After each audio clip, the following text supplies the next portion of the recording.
Consegui. Opa, hoje vamos. Bom, então estamos mais no 7º encontro do grupo de representologia do professor Ricardo. Estamos lendo o De Magistro, uma obra muito legal, muito interessante. E vamos lá, então. 8º, análise dos significados e a função da linguagem. Agostinho, suficientemente bem, de memória, tudo reproduzistes, que se me apresenta, restaurado e agora melhor que quando nos queríamos desvendar sua obscuridade. Mas, ao longo de tantos circunlóquios, difícil seria afirmar aonde contigo pretendo chegar. Tu certamente talvez pense que estejamos a brincar para das coisas sérias. A alma desviar com certas questões de pouca importância, ou que fiquemos à procura uma utilidade qualquer. Pequena e medíocre. Se, porém, pensas que dessa discussão devamos produzir algo de importância, gostaria de sabê-lo agora. Ouvir, no mínimo, um ensejo. Muito embora tivéssemos brincado, de minha parte, desejaria que essa conversa não tivesse sido empreendida como um divertimento trivial. Não devemos interpretá-la em sentido pueril, já que em vida pequenos e medíocres bens nunca ajuizei. Contudo, se disser que há uma vida venturosa e sempre eterna, pela qual pretendo cheguemos a Deus, ou seja, a própria verdade, ao nos conduzir a passos seguros por degraus, temo parecer risível iniciar a empreender tão grande caminhada considerando apenas os signos e não as coisas mesmas por elas significadas. Mas olha só, ele adiantou o giro linguístico. Você viu? Uns bons séculos ele adiantou o giro linguístico ali. Qual parte? Qual parte que ele... Quando focou nos signos e não nas coisas em si. Aqui, Esse giro linguístico foi isso aí. O pessoal começou a focar na língua, no discurso e tal, e menos nas coisas em si. Por exemplo, na sociologia, perdeu força a pesquisa quantitativa, que era mais forte ainda no passado. Nos Estados Unidos ainda é forte, mas era mais forte ainda no passado, no geral. E desse giro linguístico, por exemplo, fez tudo isso aí com as ciências humanas. E o cara já tá falando disso lá no uns bons séculos antes. Interessante, né? século IV só. Pois é. Da Idade Média, né? Pois é, então. Que coisa interessante. Esse é um antepassado interessante. Não sei se o pessoal do giro linguístico leu ele. Eu acho que não deve ter lido, né? Porque senão já teria entendido de cara, né? Mas eu não teria passado batido isso. Se eu não tivesse falado, professor. Muito boa observação mesmo.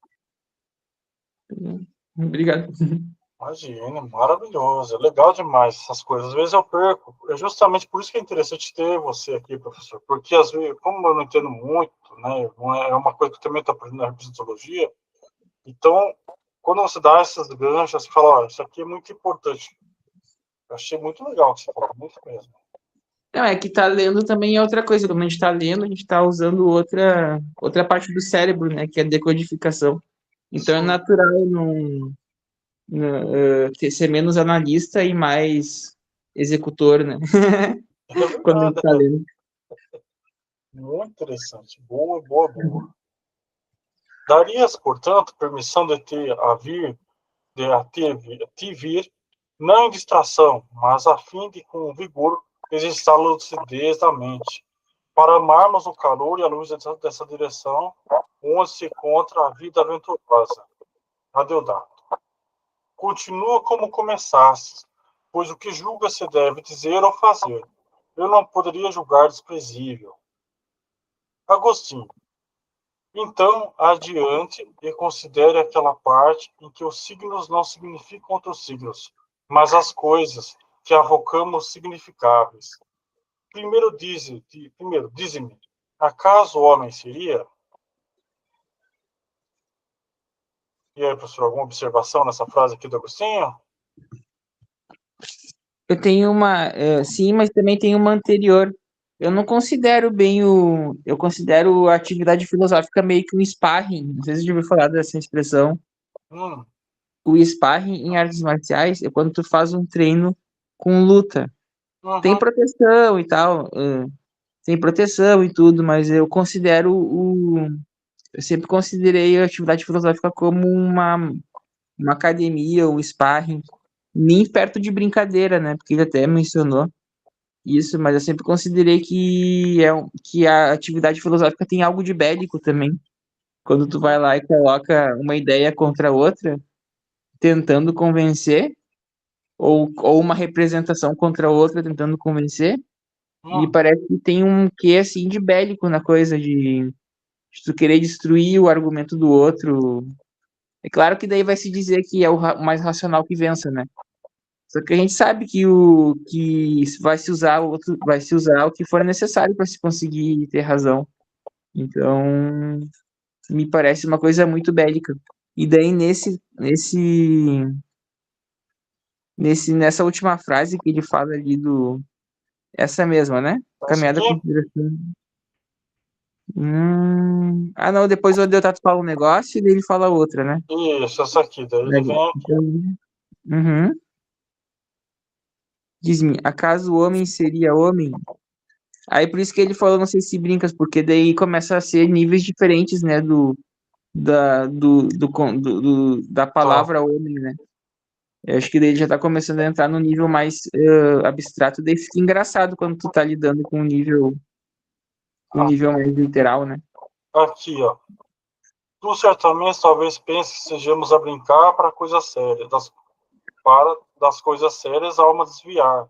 Mas Com se o cara quer certeza. desviar com isso aí tudo, isso aí é cansativo pra caramba. É, Brincadeira. pois é, você vê. Mas você acha que seria essa frase, então, que você está se referindo, professor? É, eu acho que sim, é brincar para dizer das coisas sérias. Eu acho que filosofia é mais. Eu tenho uma visão mais violenta, entre aspas, da filosofia. E não é ruim, tá? Uhum, Porque, tipo, o que é melhor? Que as ideias sejam agressivas ou que as pessoas sejam agressivas? Eu, particularmente, não vejo nada de errado de. Tu, até porque tu chega em. Eu acho que quando tu vai com essa vontade de ganhar, eu vou botar assim, né?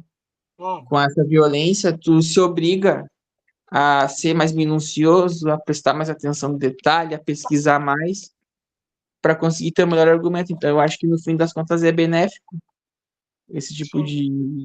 de exercício que a filosofia faz. Para mim, filosofia sem diálogo não existe e diálogo é um tipo de luta. Então, por isso eu considero um sparring e não a brincadeira. E aproveitando esse gancho, como seria uma luta mesmo?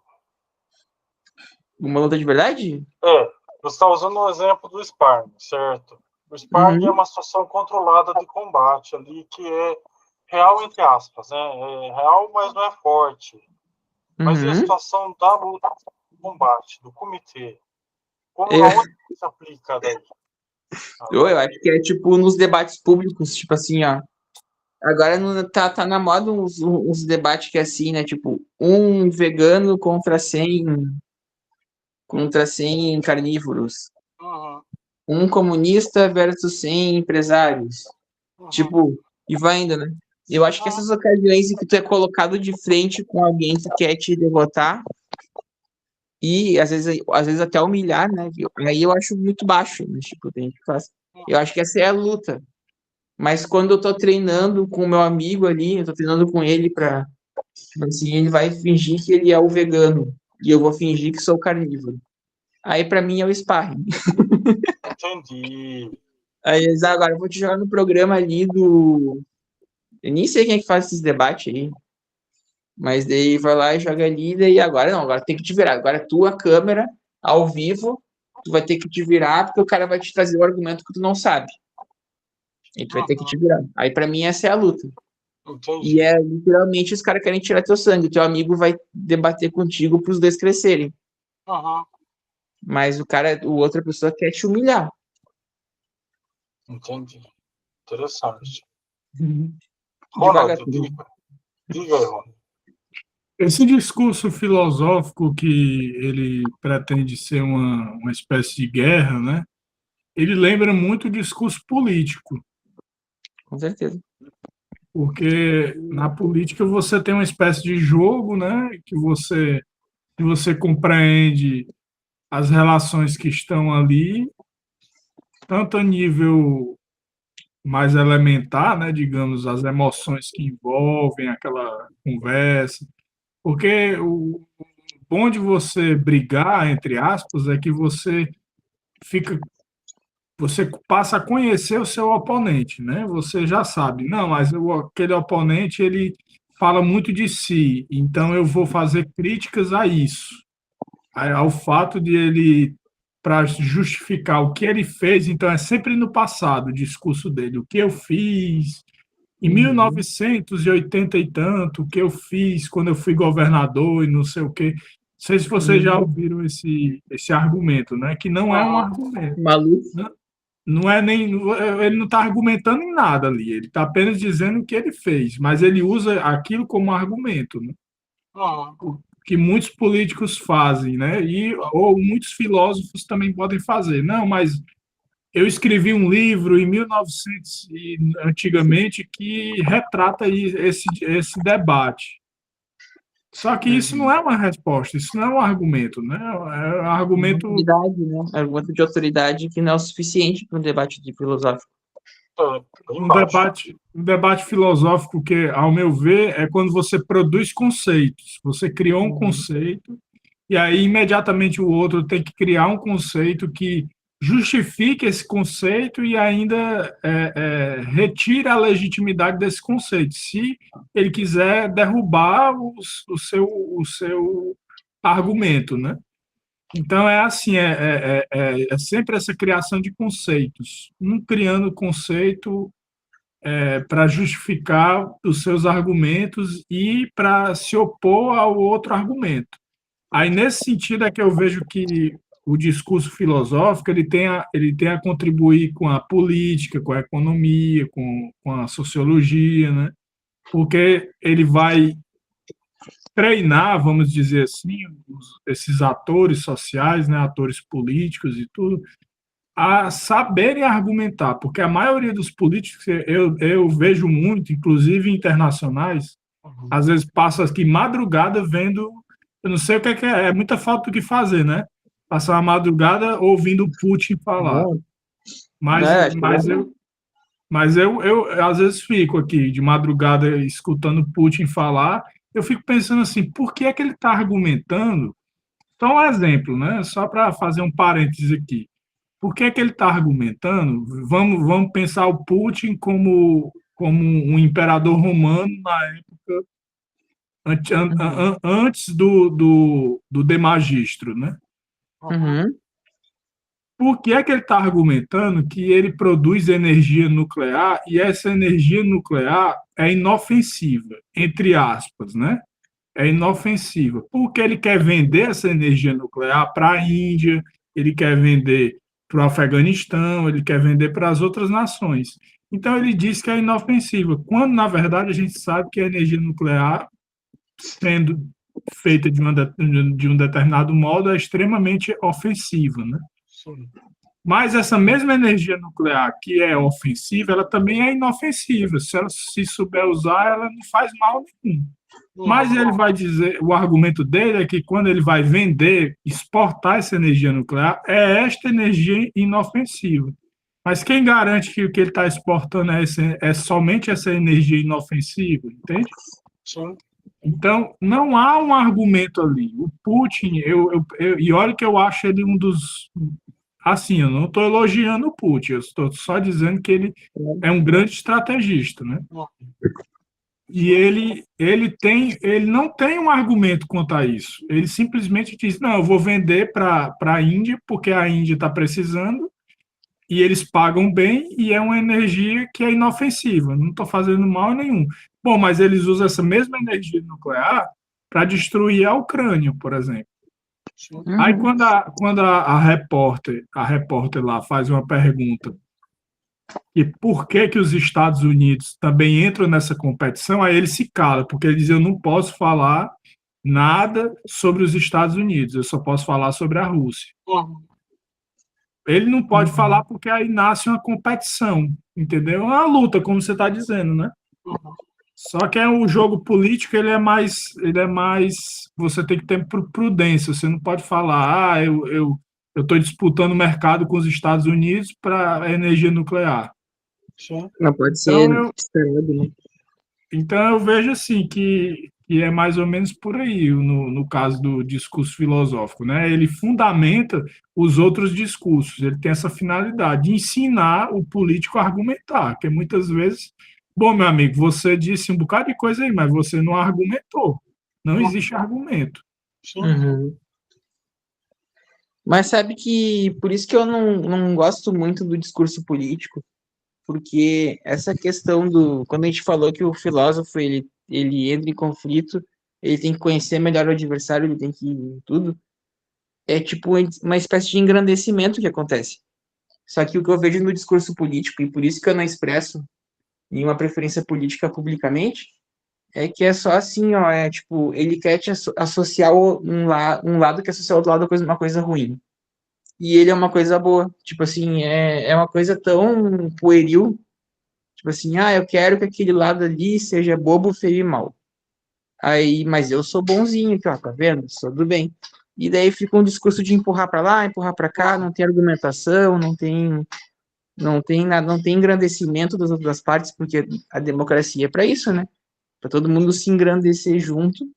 E a gente puxa o Haber, mas ele fala isso, né? O negócio é uma razão dialógica. A gente vai lá, todo mundo vai. A gente vai conversar tanto e dialogar tanto que vai acontecer isso. A gente vai acabar evoluindo, entre aspas, né? Melhorando nossos argumentos e tendo mais razão. Só que o que acontece é eu te empurro um negócio ruim e puxo uma coisa boa. E daí fica uma coisa assim que eu acho muito, muito fraca e superficial e eu acho mesquinho. E daí não é que nenhuma boa luta. Que as Sim. pessoas a gente vê os melhores. Concordo, professor. Não tem um intuito de evolução, né? Só tem um intuito de eco, né? Isso. Exato. Perfeito. Esse Sintetizou é o tudo que eu ponto. falei numa frase só e foi muito mais claro. Eu acho que o grande, igual, mesmo a gente tá pegando aqui esse diálogo, voltando no diálogo que tem Agostinho, ele está tentando trazer uma informação para o Agostinho, para o Adeodato, de uma forma de questionamento, de uma forma didática, de uma forma, às vezes, um pouco confusa, mas também a gente tem que levar o tempo, né? Tem muitos níveis diferentes, né? Mas é um discurso que, se você pegar, é um discurso sério, que Agostinho está tentando trazer ao filho dele, dar um ponto de vista para o filho dele, né? Mostrando vários aspectos. E para a gente também, né, professor? A gente já está apanhando bastante aqui de Agostinho, né? Uhum. Bastante, É entendeu? verdade. E Tem razão. vamos voltar para o texto aqui, porque eu estou com isso aqui na minha cabeça desde o começo aqui, ó. Ó, professor, vou jogar essa bomba para você aí. Pega aí. Joga aí que eu vou botar no peito. Vai lá. Vamos lá, então. Olha o que Agostinho fala. Então, adiante e considere aquela parte em que os signos não significam outros signos, mas as coisas que avocamos significáveis. Primeiro, dize-me, acaso o homem seria homem? Ele Então, retoma. Ai, deixa eu falar, desculpa, professor, desculpa. Achei que tinha pode pegado. falar, pô. Essa é a bomba. A bomba tá aí. Eu acho que ele retoma todo o argumento que a gente fez, né? Do signo, ele remete a uma coisa do mundo, mas quando a gente fala de uma coisa que remete a uma coisa do mundo, já não é signo. Uhum. E daí ele retoma assim numa frase só e mostra que todo o diálogo foi uma grande perda de tempo, né? Tô brincando. Mas essa frase ficou clara. Isso aí ficou clara. Sim. Mas, não, mas falando sério, essa frase ficou clara. Eu acho que é uma boa síntese. Se fosse um resumo, assim, se esse negócio fosse um artigo, esse seria o resumo. Aí depois ele faz uma frase que é para provocar, tá? Uhum. Primeiro diz-me, acaso o homem seria homem? Então eu acho que ele tá. Aí eu vou ver o que ele vai falar, mas ele fez uma provocação que provavelmente remete ao signo e ao não signo. Acredito eu, essa é uma provocação. Ele, de propósito, ele fez um negócio que parece redundante. Sim. Mas e é engraçado porque essa é uma pergunta que meio que permeia a filosofia também, né? O que faz um homem ser um homem? O que faz a gente ser nós? O que faz a essência ser essência? Sabe, assim, da essência de um e não de outro. Porque a minha essência é diferente de um cachorro, de um gato. Sabe, é um baita de uma pergunta bem profunda, né? Se você for parar para pensar, né? Pois é, mas quando ele fala de coisas, eu entendo, eu aprendi assim, não sei se é do jeito que o Santo Agostinho fala, que coisas é algo indeterminado. Eu não tenho determinação. É isso? Se for isso, eu continuo.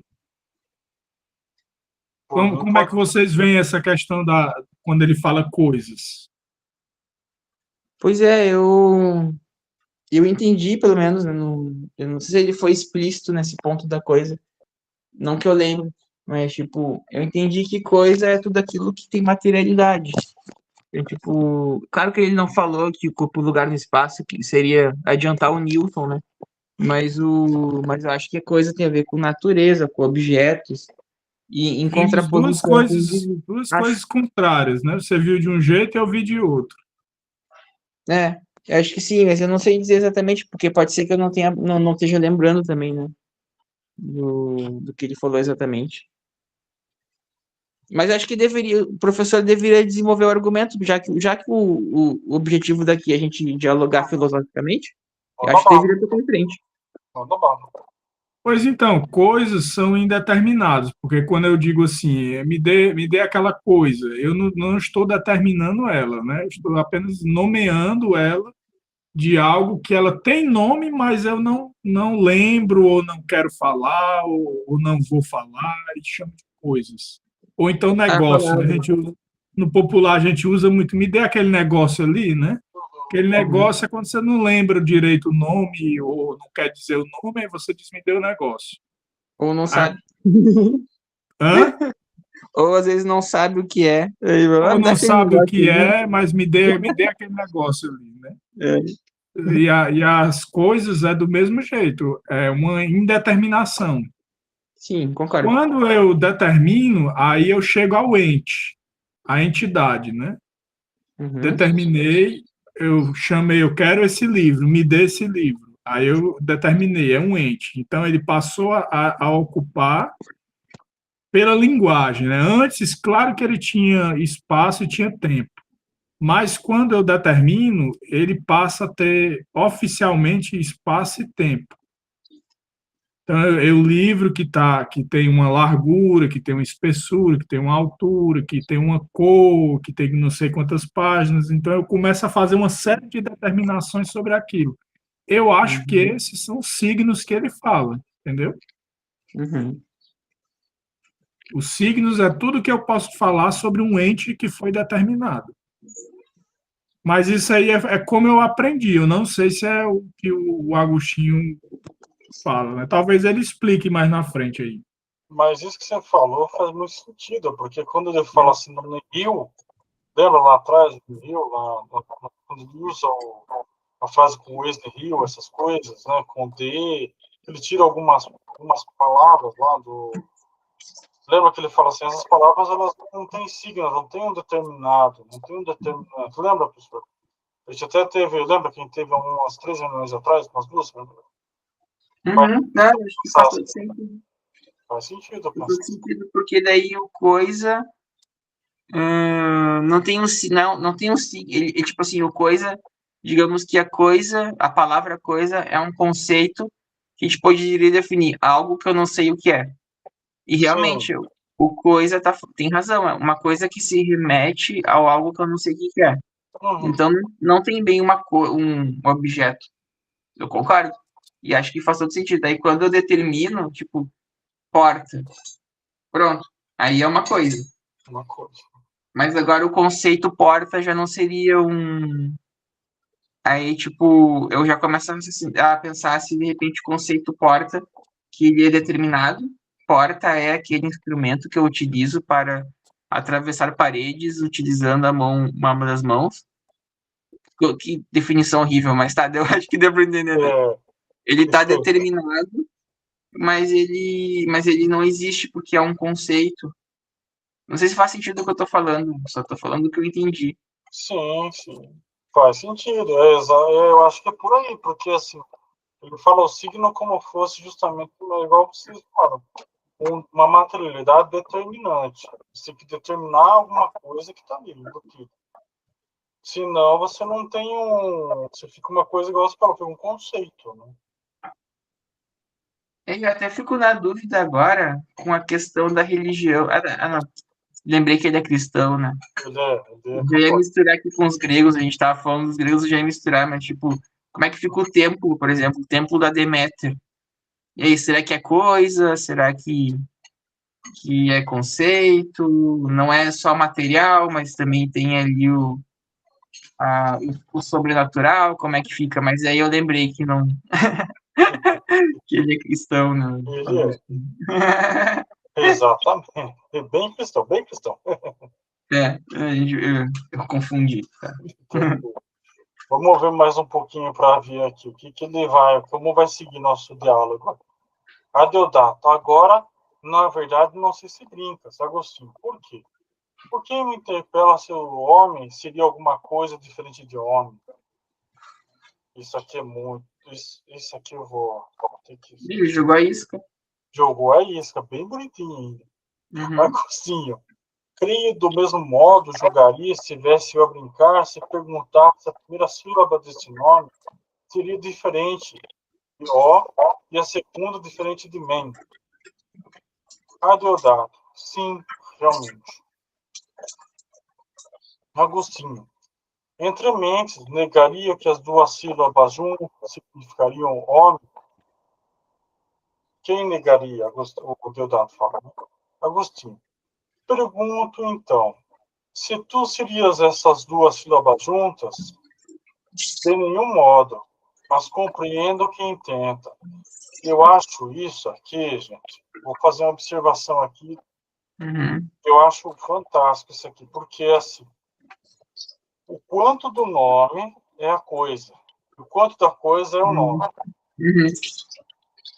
entendeu? Então, assim, a questão dessa construção em relação ao nome e a coisa. Eu acho isso uma baita de uma sacada. Eu acho isso aqui uma sacada muito legal, inclusive do ponto de vista teológico também. Muito interessante. E aí, o que vocês acham?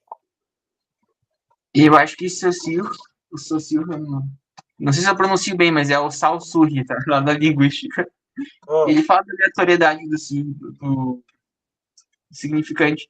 A gente chama o homem porque a gente tem uma convenção que a palavra homem é atribuída àquele conjunto de significados.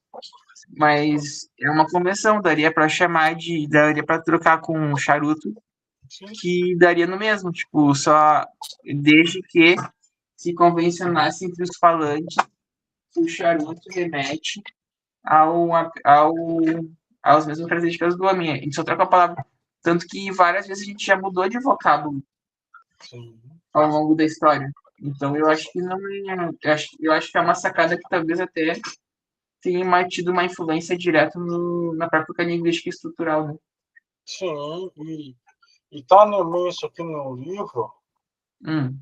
Platão, que eu não vou lembrar o nome agora, que ele fala que ele faz esse diálogo com Sócrates. Eu não vou lembrar o nome, que eles começam Apologia de Sócrates? Será que é a apologia do Sócrates? Não, não é. É um outro diálogo que ele fala também sobre essa questão. Você lembra, Ronald? Não. Se você falar mais aí, pode ser que eu me lembre. É um diálogo que ele fala sobre nomes. Deixa eu ver aqui. Diálogo Platão. Sobre nomes. Sobre... Qual? Será que é o Tétetro? Crátilo. Crátilo. Crátilo da correção dos nomes, chama. Ah, legal. Esse também é legal assistir isso aqui, hein? Pois se quiser, a gente Não pode. conhecia. Oi? Desculpa, não. Não conhecia, bacana, ótima indicação. A gente pode ler, inclusive. E Platão é sempre bom, né? Uhum. Digo, pois, então, que eu te zombando não esteja.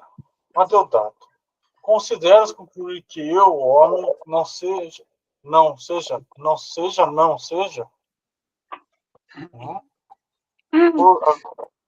que é isso que aconteceu aqui? Esse ficou quase confuso. Ficou. Ele tá brincando aí com a dualidade. Imagina, tu vai ser e não ser ao mesmo tempo.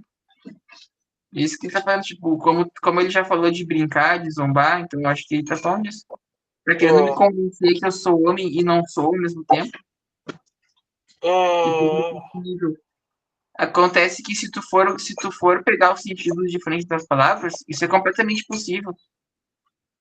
Sim. Se tu começar, tipo, a pegar níveis, tá, digamos que o conceito, ele fica num universo, num multiverso. O conceito é um multiverso. Vai ter vários universos que são os vários sentidos. Então, tipo, tu consegue, isso a palavra que permite. Tu consegue realmente, essa frase aí, consegue fazer todo sentido. Homem é homem. Se tu pegar conceitos diferentes, essa palavra deixa de ser absurdo. Não é uma questão absurda. Daí por isso que ele fez essa brincadeira aí, ao meu ver. Tá falando que eu sou homem, eu acho interessante essa questão de não seja, porque ele está dizendo que você conceberia não ser aquilo que você não é. É mais ou menos isso, né? Sim, sim. Não ser o que você não é. Ou seja, ser o que você é. É. Então ele está só jogando com ser e não ser na história aí.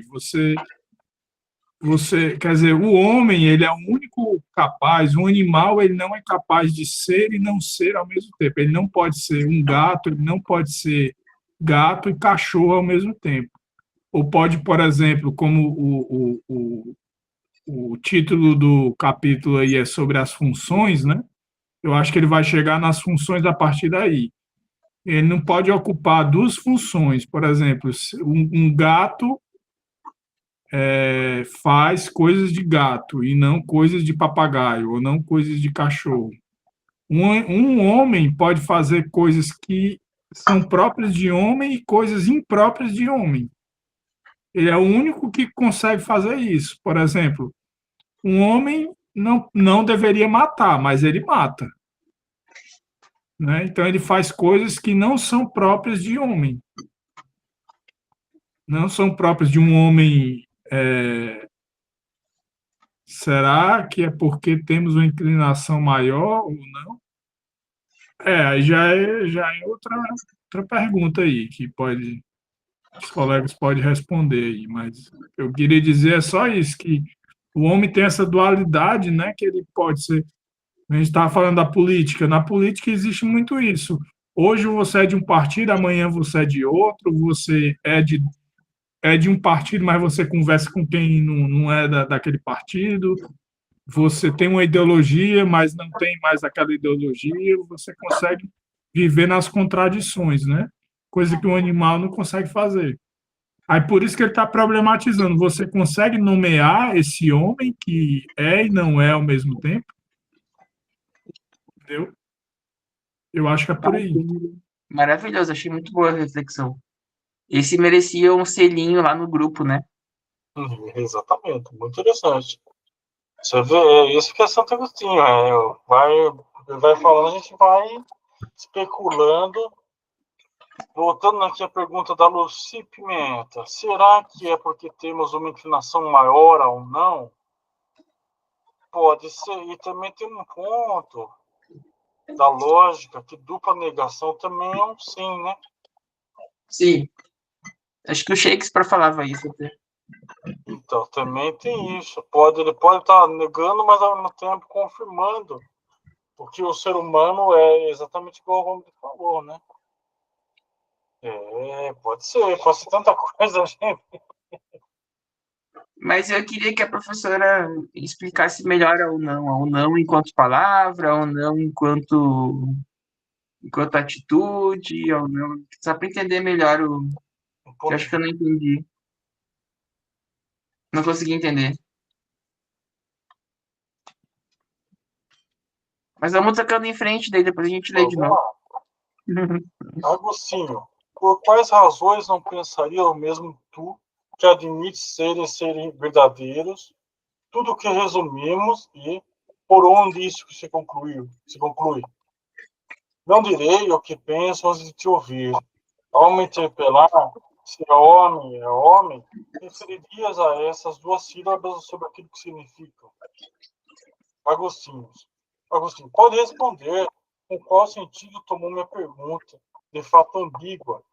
Deveria ser precavido e não responder antes de, por certo, acreditares a forma pela qual eu perguntava.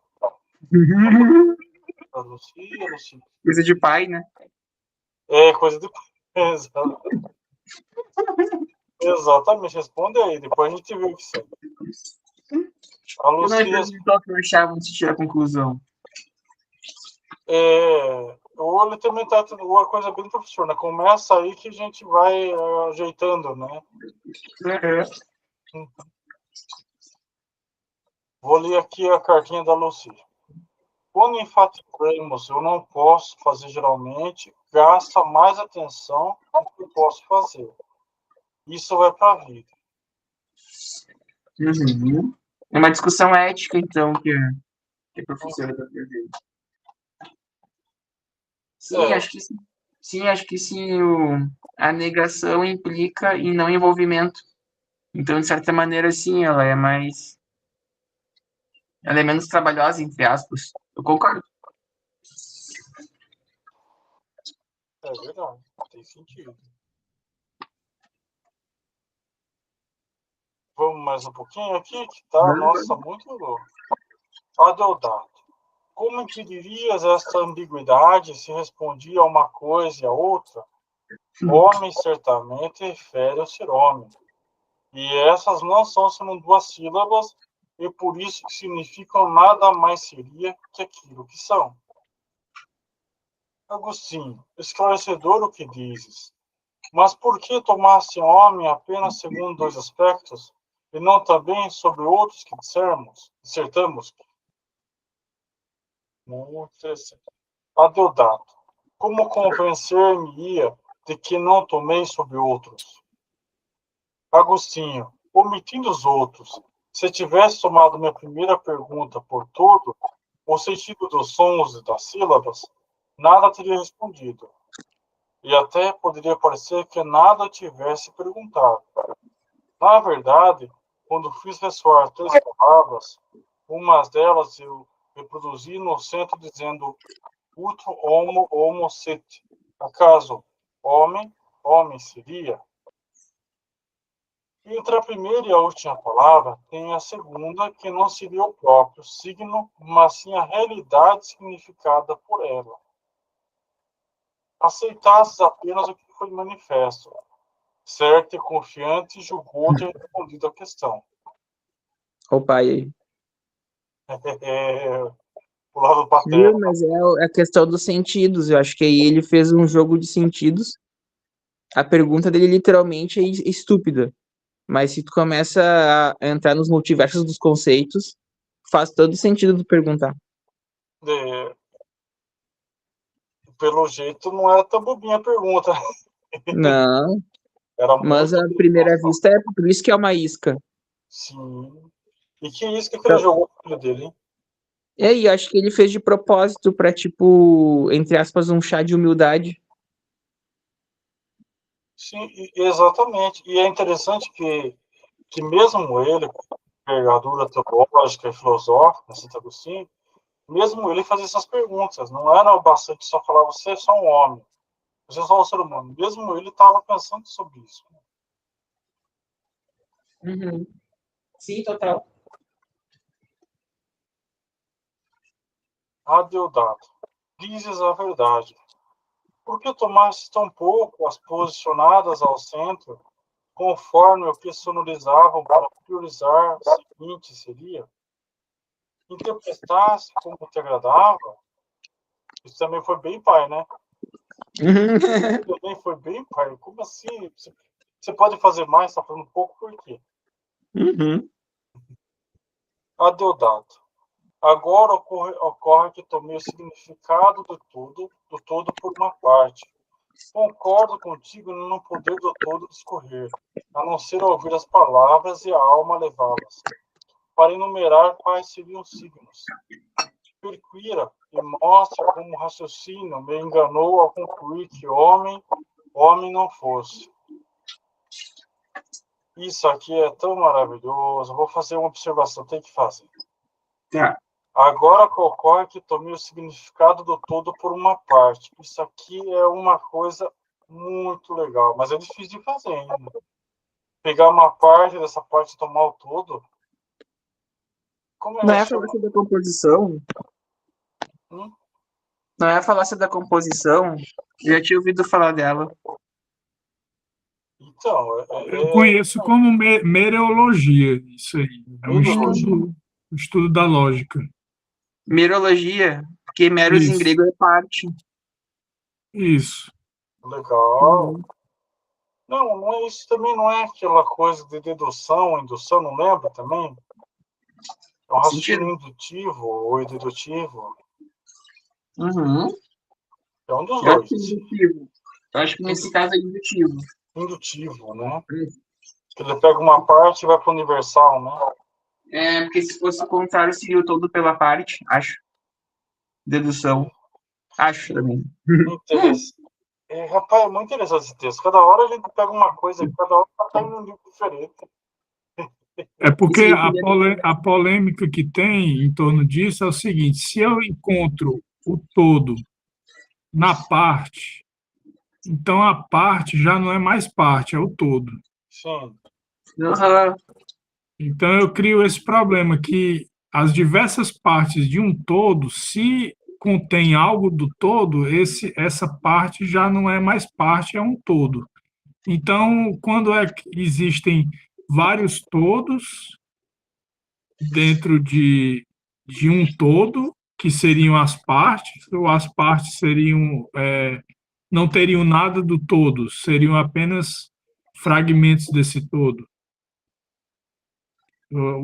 A problemática está aí. Eu me lembro que uma época eu estava estudando para escrever uma resenha e era sobre isso. Mas eu escrevi só 4 páginas, né? Não deu para desenvolver muita coisa, não. Mas a problemática que eu peguei foi essa, inclusive da questão espacial, né? Que você pega, sei lá, 1.000 quilômetros. Aí desses 1.000 quilômetros você divide em 2 partes, 500 e 500. Esses 500 representam esse 1.000? Não representam 1.000. Então não representa o todo, mas está dentro do todo. Mas se está dentro do todo, é o todo. Entendeu? Aí a problemática está aí. O que está dentro do todo é o todo. Uhum. Faz sentido para mim, faz muito sentido. Mas a parte também pode representar um todo, não pode? Diz como se fosse, tipo, estatística descritiva? Por exemplo, assim, Massa representativa? A massa representativa? Ele pode ter uma representação do todo. Eu posso pegar uma coisa assim, igual ele falou do homem, né? O homem, apesar de ele estar numa fração, mas ao mesmo tempo ele está falando de um todo também. Tudo também. Você tem um exemplo de um homem, mas que representa o todo. Por exemplo, homem. Por exemplo, um homem fumando. Qual é o todo do homem fumando? É o charuto? É o cigarro que ele está fumando? Porque se tirar o cigarro já não é o todo, porque o todo é o homem fumando. Mas ainda é uma variação do todo.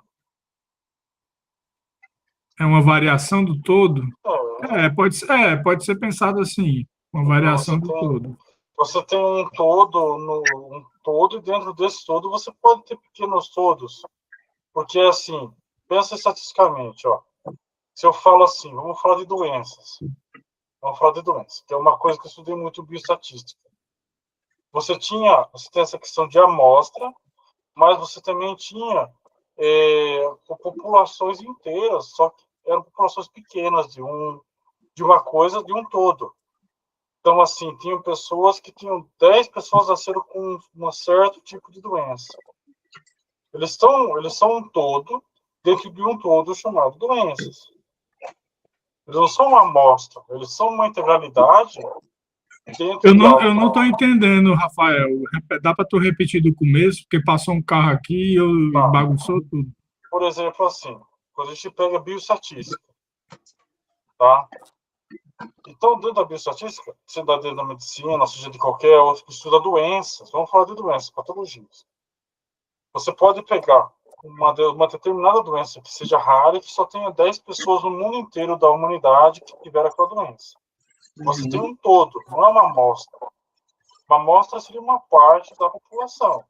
Mas você não tem mais uma amostra, você tem um todo dentro de um outro todo chamado doença. Entendi. Por exemplo, você falou do cigarro, então vamos pegar o fumante. O fumante, ele está dentro de um todo chamado ser humano. Só que ele é uma variação desse todo dentro do todo mais geral, do todo mais universal. Professor, eu acho que o senhor está falando de uma lógica meio de teoria dos sistemas. Por exemplo, eu consigo encontrar dentro... Vamos pegar o sistema corpo, tá? Eu acho bom o sistema corpo. Mas aí tem o sistema do fígado. Não, do fígado não, dos rins. E os rins, eles também são um sistema, porque eles têm os néfrons, eles têm todo um sistema de filtragem e tal.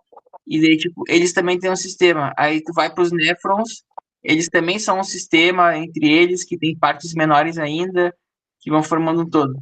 Então, essa questão da variação, eu acho que o senhor está falando de sistema, porque na minha interpretação, né? O sistema, ele sempre... As partes do sistema, elas também são pequenos sistemas. Elas compõem o todo, mas elas não são só parte. Elas também têm a complexidade interna delas. Acho que é isso que a gente está falando, não é? Eu acho que é. Porque eu acho que é isso que ele está fazendo ali também. Ele pegou uma parte e fez essa parte com um todo maior. Isso. Acho que a gente chegou num consenso. Acho que a gente chegou num consenso. Eu acho que é isso. Não sei se os professores, né? Eu achei legal. E aí, Ronald, o que você achou?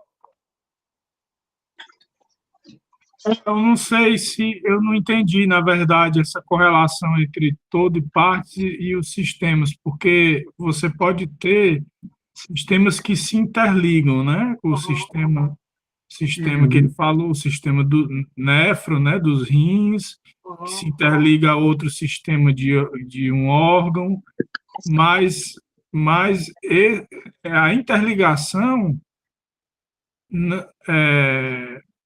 não necessariamente chega no todo. Por exemplo, eu posso ter uma interligação entre os rins e o coração, por exemplo, mas obrigatoriamente, eu não estou falando nem de patologias, não, mas obrigatoriamente, para ser um corpo, precisa estar todo interligado?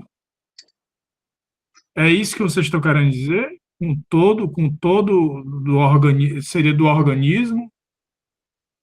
Eu acho que ele tem... desculpa, pode falar. Pode falar, não. Pode mantém. Vai lá, manda mal. Eu? Sim, senhor. Tá. Não, é que assim, no sistema, se eu lembro bem do Niklas Luhmann, né, é porque eu uso na representologia, tá? O Niklas Luhmann, ele é um sociólogo lá que adotou essa teoria do sistema. A teoria dos sistemas é muito da física, né? E ele, assim, o sistema, ele busca o equilíbrio. Acho que é até autopoiesis o nome, né? Então, ele tem inputs e outputs. Então, por exemplo, vamos pegar o rim, tá? O rim, ele é um sistema que ele tá saudável enquanto ele pega os inputs, que deve ser o sangue. Desculpa a ignorância, tá? Não conheço fisiologia. E o sangue, e daí o output dele, que daí mantém o equilíbrio, é o sangue filtrado, tá? É reter as impurezas. Então, tipo, ele depende de outro sistema, que é o sistema de bombeamento do sangue que faz o coração. Mas isso não quer dizer que ele não tenha um funcionamento interno. É claro que isso tudo é em conceito, porque na prática, sem o corpo, o órgão não funciona. Mas em conceito, eu consigo imaginar esse órgão funcionando mesmo sem o corpo, até para poder entender ele enquanto modelo, até para didática. É mais fácil eu entender como um órgão funciona se eu fracionar ele do resto do corpo. Imagina se eu vou explicar os rins e tenho que explicar todo o sistema de circulação. Mas aí eu também aí expliquei isso, ok. Mas aí tem que explicar o sistema de alimentação, de metabolismo. Ok, aí expliquei isso, daí eu tenho que explicar todo o sistema de cognitivo para obtenção dessa comida. Ok, mas daí eu vou ter que, tipo assim, ó, o todo pode fazer a gente perder a parte completamente de vista. Então, por isso que eu penso que é uma coisa teórica que nos serve muito. E eu acho que a gente está falando disso um pouco. O sistema, ele, em teoria, ele é separável. Na prática, ele não é. Uhum. Isso Eu acho que a questão é, também não dá para a gente ter o todo sem parte, nem o parte sem todo. Sim. A gente está numa situação assim que obriga-se a ter a parte e obriga-se a ter o todo. Uhum. Se você tira assim o rim do corpo, os dois rins, o corpo falha. E o rim também. Sim. Entendeu? Então, assim, aí a gente está sendo obrigado a, quando ele fala isso do parte e tudo, né? A gente está sendo obrigado a não ter outra opção. Não vai funcionar de outro jeito. Uhum. Então, acho que é aí que está. Essas teorias do sistema é exatamente isso. Porque, assim, você precisa de um mínimo para a coisa funcionar, para ir para o todo e para a parte. Sim. Eu acho que essa teoria é muito boa para justamente mapear. E essa mudança toda e parte. Exatamente. E ela serve também para esse campo social e político, porque vamos dizer, eu tenho uma família, mas cada integrante dessa família funciona de um jeito. Uhum. Então, hoje eu acordei, não vou falar com minha mãe, não vou falar com meu pai, com meus irmãos, ou com meu marido, ou com minha esposa, e a gente sabe que na questão social existem convenções sociais, né, para que funcione, para que as coisas funcionem, né? Então, esse todo integrado, ele só pode existir se as pequenas funções funcionarem, de fato, né? Ou seja, se o filho for filho, se a mãe for mãe, se o político for político, ainda mais, aí vai se especificando nas partes, né? Se o político responsável, o ministro da Economia, for ministro da Economia, não for ministro da Justiça, por exemplo. Uhum. Então, eu acho que isso se aplica também na questão social. Se não me engano, eu já vi no Deleuze e no Guattari essa questão do todo e das partes. Se não me engano, não, tenho certeza, já vi no Deleuze e Guattari. Mas isso aí já é uma crítica que ele faz à questão do que ele chama de corpo pleno, né? Que quando você começou a falar do rim, não sei o que, eu me lembrei dele, porque ele fala do corpo sem órgãos. Uhum. Que é uma crítica a esse corpo pleno, esse corpo bem estabelecido, onde tudo funciona, tudo bem direitinho. Mas aí já vai entrar na teoria dele, já é outra coisa. É só para dizer que existe mesmo. Sim, legal. Bora mais um pouquinho, você vê como é tudo assim, Santos Unidos. Agostinho, agora ao contrário, interpelarei as mesmas questões para que tu encontre tuas falhas. Mas já começou, já. Adeodato, fazes bem. Agostinho, não procurarei questionar sobre aquilo que já é inquirido e submetido. Vide com atenção se a sílaba O nada mais seria que O, e se a sílaba men, nada mais seria que men. Agostinho, aqui diretamente nada mais vejo. Agostinho, quer dizer, Deodato, né? Agostinho, vide também se essas duas juntas fazem um homem.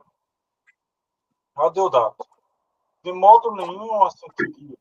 Certamente concordamos que a todo signo dado corresponderia a um significado, e que após sua análise, o que se apregoa se concede ou se nega. Ora, essas sílabas separadas, pronunciadas, não teriam significação alguma. Assim estabelecido fica serem apenas aquilo que ressoa.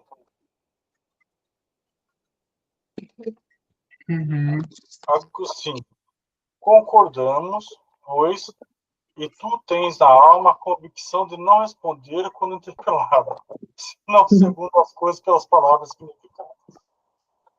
Adeodato, não compreendo por que não fazê-lo, desde que as palavras se trate. Agostinho, queria saber como te oporias àqueles do que ao ouvimos zombarias, quando assumiu ter saído o anticristo da boca da pessoa com quem debatia. De fato, acaso questionado se o que falamos de nossa boca procede. Ao não poder algo fácil de obter negar, impeliu o oponente a exclamar o nome do anticristo.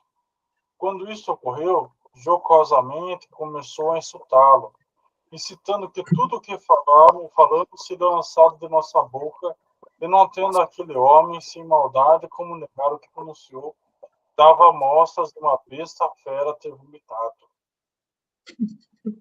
É meio dramático. Adeodato, absolutamente nada difícil seria ser esse libertino seu corpo. Eu não assentiria que tudo que pronunciamos de nossa boca saía. Ao falarmos, significamos não a coisa própria significada, mas o signo que eu falo emite. E a não ser como há pouco tratamos, que ao falar possamos significar a palavra com o próprio signo. Caramba. E quando eu falo elefante, não é literalmente o elefante, é a palavra elefante. Faz sentido. Faz sentido. Você vê que interessante? Agostinho, deste modo, bem preparado estarias contra aquele. Todavia, o que responderia se te perguntasse se o homem seria um nome? Que mais, a não ser um nome? Agostinho. Então, vejo um nome? Não, isso foi muito, que sacada, hein? Por isso que eu falo que é uma luta. Mas que... E você vê ele já pegando nessa época aí. Isso aí foi um cruzado de... Foi mesmo, esse derrubou. Agostinho, quereras, portanto, que te digo que prossegue, Adeodato, não se faz necessário, quando perguntaste se homem acaso seria um nome, a mim mesmo mande proclamar-se não ser homem, ser um nome. Concordamos que deveríamos aprovar ou negar o que se diz a partir dos significados daquilo que dizemos. Deixa eu ver quem que manda. Ronald levantou a mão. Fale, Ronald. Isso aqui é interessante, essa questão do nome, porque eu não sei se ele vai chegar em algum momento a falar isso. Acho que não. Mas o nome de Deus em hebraico, ele é impronunciável, certo? Então, como é que você se relaciona com um Deus que você não consegue pronunciar? Ou seja, quando você canta em hebraico o nome Deus, para louvar a Deus, você não está louvando esse nome Deus, você está louvando a 4 consoantes que você não consegue pronunciar. Agora, o que acontece? Eu falei com um amigo meu que ele já frequentou várias sinagogas, e ele me disse que lá ele aprendeu o seguinte: existem os atributos de Deus, por exemplo, Adonai, que é o Senhor dos Exércitos, Senhor não sei mais o que, não sei mais o que. Esses são os atributos de Deus, e são esses atributos que eles adoram, que os judeus adoram. Não existe um nome de Deus, um nome próprio de Deus. Diferente de um nome de homem, né? O nome Rafael, o nome Ricardo, e você tem a quem você... Porque quando você sabe o nome, você tem uma impressão de que você conhece algo daquela pessoa, né? Você identifica algo. Agora, em relação a Deus, por exemplo, que é ele tem um fundo cristão, né? Eu não sei como é que ele vai explicar isso, se ele, em algum momento ele vai explicar o nome de Deus. Ele não, mas São Tomás de Aquino explica na Suma Teológica, viu? Na Suma Teológica fala sobre isso. Depois eu vou procurar aqui e vou mandar lá no grupo, tá? Porque ele fala dessa discussão do porquê. Porque existe uma analogia, aí já é uma discussão teológica, tá? Já é uma discussão teológica. Ele explica porque realmente não é nominável, mas inclusive nesse texto, no começo, olha que interessante, Ronaldo. Ele fala que as orações mesmo da mente, elas não têm uma palavra propriamente dita. Lembra disso, professor? Lá no comecinho ele fala disso. Ele fala que algumas coisas que vão para Deus, elas não têm uma palavra propriamente dita, mais um sentido, mais um sentimento, uma coisa mais profunda. E ele limita, inclusive, logo no começo ele já limita, fala, ó, signo, palavra, mas outras coisas não tem. É interessante, mas é muito interessante. Depois eu vejo aqui que eu tenho separado isso da Suma Teológica. Não lembro qual questão que é, mas eu tenho separado aqui. Você não lembra onde é, não, né? Que aí eu posso procurar aqui. Eu não deixa eu ver aqui. Peraí. Depois eu procuro. Tá Deixa bom. eu lembro que eu tinha separado, já tinha separado. Posso botar no GPT aqui que ele acha rápido. Eu não lembro se tá na Suma 2, eu não lembro qual que é. Mas eu sei que tá lá. Tá no finalzinho aqui também, daqui a pouco eu já procuro. Agostinho. Contudo, a mim parece que não em vão decidiu por essa réplica. De fato, sua vigilância triunfou sobre a própria lei da razão incutida em nossa mente. Se te questionasse o que seria homem, responderia talvez um animal. Mas se perguntasse a parte de oração correspondente ao homem, de nenhum modo poderia corretamente responder a não ser o nome. Voltando a pouco quando descobrimos ser homem, um nome e também animal. O dito primeiro é signo e o posterior seu significado. A quem, portanto, me pergunta se homem se é nome, nada mais responderia senão que seria. Porque com essa pergunta ele deixou claro querer saber a respeito de homem apenas como um signo. Se perguntasse se seria animal, prontamente confirmaria. Porém, se silenciasse quanto o nome o animal, ao que estivesse procurando, agradaria-me falar daquela regra sobre o significado das sílabas, ou mais homo. Ao que a alma corretamente responderia sinonimal, ou até diria toda a definição animal, racional, mortal. A ti não parece? A Deodato. Parece-me correto. Mas, se assentimos ser nome, como evitar que nós, homens, não sejamos submetidos àquela conclusão demasiadamente trajante? Agostinho. Como supõe, a não ser ensinado a quem interpela, não aprovamos aquela conclusão? Ou se ele declara que infere desse inciso, não há o que recear? Por que temeria eu confessar não ser homem, ou seja, não ser essas 3 sílabas, homine, a Deodato? Nada seria tão apropriado, porque nos fere a alma a afirmação que homem não seja, quando assentimos nada existir de maior verdade. Alguma observação? Tranquilo?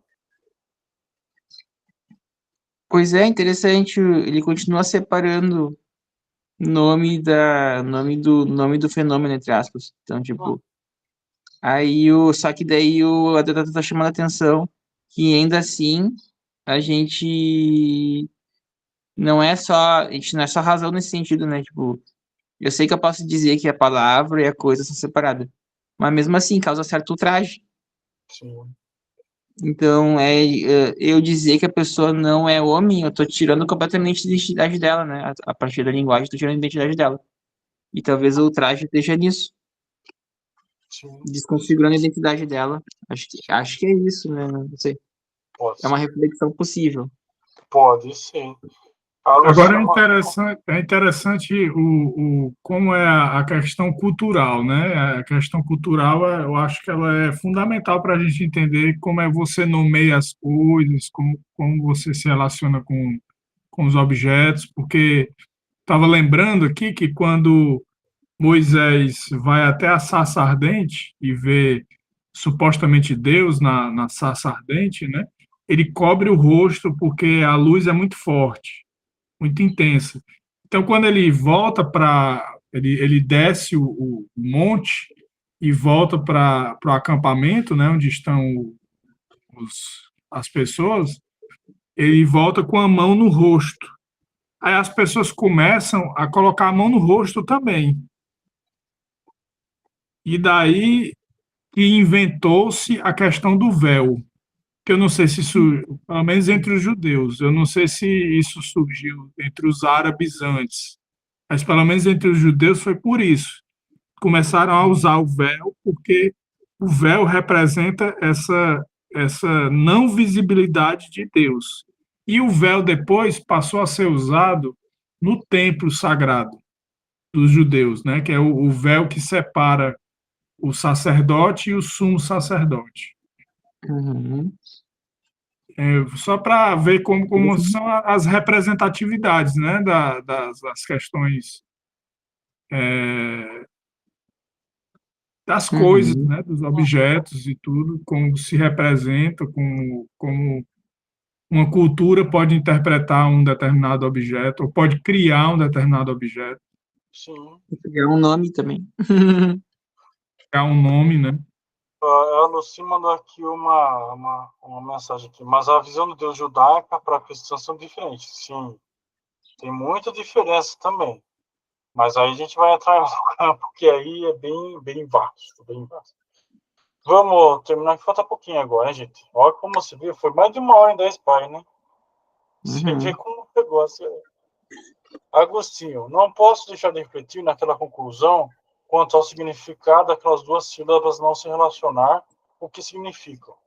Faz-se, evidentemente, aquela regra de altíssimo valor que, ao se ouvir signos, se busca coisas por eles significadas. Uhum. Deodato, aceito o que dizes. Também. E a gente termina hoje nosso encontro, porque foi bem intenso, né, gente? Falta pouquinho. Só um minutinho, só para a gravação.